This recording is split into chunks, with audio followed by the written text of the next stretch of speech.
Assalamualaikum warahmatullahi wabarakatuh. Baiklah, pada video kali ini kami akan mempresentasikan makalah yang berjudul Konsep Produksi dalam Ekonomi Islam bersama rekan-rekan saya. Saya Fitratul Azizah dengan NIM 2121050300029 dan mengucapkan banyak-banyak terima kasih kepada Ibu dosen yang telah membimbing serta teman-teman yang mau menyimak video kali ini. Baik, saya akan kembalikan kepada pemateri. Baik, produksi adalah menciptakan manfaat dan bukan menciptakan materi. Maksudnya adalah bahwa manusia mengolah materi itu untuk mencukupi berbagai kebutuhannya, sehingga materi itu mempunyai kemanfaatan. Apa yang bisa dilakukan manusia dalam memproduksi tidak sampai merubah pada substansi benda.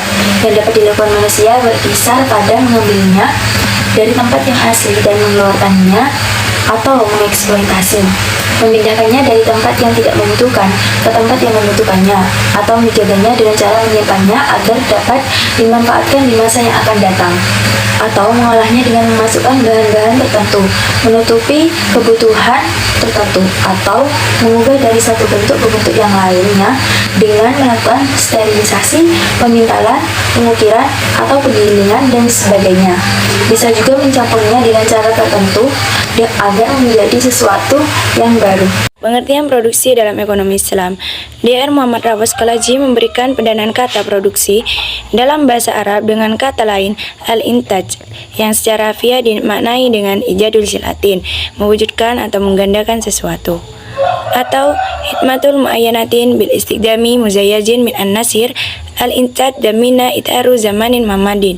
Pelayanan jasa yang jelas dengan menuntut adanya bantuan pembangunan unsur-unsur produksi yang terbingkai dalam waktu yang terbatas.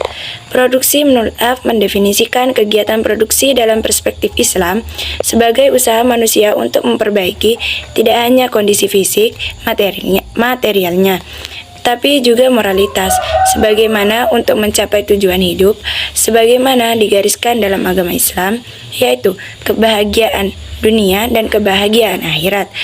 Dari dua pengertian di atas, produksi dimaksudkan untuk mewujudkan suatu barang dan jasa yang digunakan tidak hanya untuk kebutuhan fisik, tetapi juga memenuhi kebutuhan non-fisik. Dalam artian lain, produksi dimaksudkan untuk menciptakan maslahah, bukan hanya menciptakan materi. Baiklah, dalil tentang produksi dalam kitab Hadis Arba'in Nawawi, karya Imam Nawawi yang ke-10 tentang memakan rezeki yang halal, yang berbunyi, Inna Allah tayyibun la yaqbalu illa tayyiban, wa inna Allah amarul mu'minina bima amara bihil mursalina, faqala ta'ala, ya ayyuhar rusulu kulu min tayyibati wa'malu salihah, wa qala ta'ala, ya ayyuhalladzina amanu kulu min tayyibati ma razaqnakum. ثم ذكر الرجل يطيل السفر أشعث أغبر يمد يديه إلى السماء يا ربي ومطعمه حرام ومشربه حرام وملبسه حرام وغذي بالحرام فأنى يستجاب له. Radhiyallahu anhu bercerita,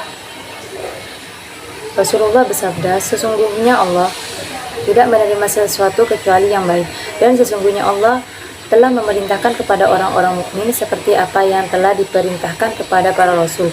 Maka Allah telah berfirman, wahai para rasul, makanlah dari segala sesuatu yang baik dan kerjakanlah amal soleh, dan berfirman siapa Allah, wahai orang-orang yang beriman, makanlah dari apa-apa yang baik yang telah kami berikan kepadamu. Kemudian beliau menceritakan kisah seorang laki-laki yang melakukan perjalanan jauh berambut kusut dan berdebu, menengadahkan kedua tangannya ke langit seraya berdoa, wahai Tuhan,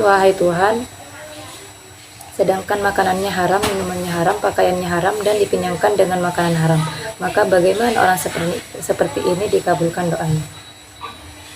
Baik, penjelasan dari kitab Hadis Arba'in Nawawi, karya Imam Nawawi yang ke-10 tentang makan rezeki yang halal. Orang yang ingin memohon kepada Allah hendaklah memperhatikan pernyataan yang tersebut pada hadis ini. Hadis ini juga menyatakan bahwa seorang yang membelanjakan hartanya dalam kebaikan berarti ia telah memberikan dan menumbuhkan hartanya.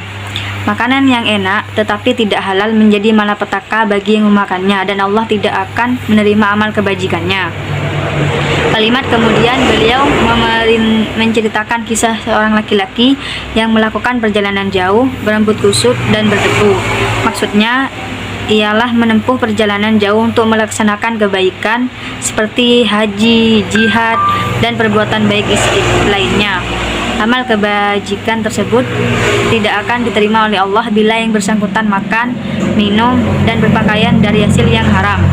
Lalu bagaimana lagi nasib orang-orang yang berbuat dosa di dunia atau berlaku zolim kepada orang lain atau mengabaikan ibadah dan amal kebajikan? Kalimat menengadahkan kedua tangannya maksudnya berdoa kepada Allah memohon sesuatu, namun tetap berbuat dosa dan melanggar aturan agama. Kalimat makanannya haram, maka bagaimana orang seperti ini dikabulkan doanya? Maksudnya bagaimana orang yang perbuatannya semacam itu akan dikabulkan doanya, karena dia bukanlah orang yang layak dikabulkan doanya. Akan tetapi walaupun demikian, boleh saja Allah mengabulkan sebagaimana tanda kemurahan, kasih sayang, dan pemberian karunia. Untuk itu, karena setiap muslim diwajibkan baginya untuk memakan makanan yang halal, itu juga memberi perintah bagi seorang muslim yang mempunyai profesi sebagai orang yang memproduksi barang untuk memproduksi hal-hal yang halal juga. Baik, saya atas nama Zurairatul Nur Azlini dengan NIM 212105030036 akan menjelaskan materi yang selanjutnya tentang tujuan produksi dalam ekonomi Islam. Tujuan kegiatan produksi adalah meningkatkan kemaslahatan yang bisa diwujudkan dalam berbagai bentuk. Di antaranya, 1. Pemenuhan kebutuhan manusia pada tingkat moderat. Hal ini akan menimbulkan setidaknya dua implikasi. Pertama, produsen hanya menghasilkan barang dan jasa yang menjadi kebutuhan, meskipun belum tentu merupakan keinginan konsumen. Barang dan jasa yang dihasilkan harus memiliki manfaat real bagi kehidupan yang islami. Kedua, kuantitas produksi tidak akan berlebihan, tetapi hanya sebatas kebutuhan yang wajar. Produksi barang dan jasa secara berlebihan tidak saja menimbulkan misalokasi sumber daya ekonomi dan kemubaziran, tetapi juga menyebabkan terkurasnya sumber daya ekonomi ini secara cepat. 2. Menemukan kebutuhan masyarakat dan pemenuhannya. Meskipun produksi hanya menyediakan sarana kebutuhan manusia, tidak berarti bahwa produsen sekadar bersikap reaktif terhadap kebutuhan konsumen. Produsen harus proaktif, kreatif, dan inovatif menemukan berbagai barang dan jasa yang memang dibutuhkan oleh manusia. Tujuan yang ketiga adalah menyiapkan persediaan barang atau jasa di masa depan. Orientasi ke depan ini akan mendorong produsen untuk terus-menerus melakukan riset dan pengembangan guna menemukan berbagai jenis kebutuhan, teknologi yang diterapkan, serta berbagai standar lain yang sesuai dengan tuntutan masa depan. Dan tujuan yang keempat adalah pemenuhan sarana bagi kegiatan sosial dan ibadah kepada Allah. Sebenarnya, ini merupakan tujuan produksi yang paling orisinal dari ajaran Islam. Dengan kata lain, tujuan produksi adalah mendapatkan berkah yang secara fisik belum tentu dirasakan oleh pengusaha itu sendiri. Baik, di sini saya akan menyimpulkan bahwasanya produksi adalah proses mencari, mengalokasikan, dan mengolah sumber daya menjadi output dalam rangka meningkatkan masalah bagi manusia, sehingga mempunyai aspek tujuan menghasilkan output serta karakter-karakter yang melekat pada proses dan hasilnya. Oleh karena itu, setiap muslim diwajibkan memakan makanan yang halal, dan penerapan nilai-nilai tersebut tidak saja akan mendatangkan keuntungan tetapi juga keberkahan. Mungkin cuma ini yang dapat kami sampaikan, kurang lebihnya mohon maaf sebesar-besarnya. Assalamualaikum warahmatullahi wabarakatuh.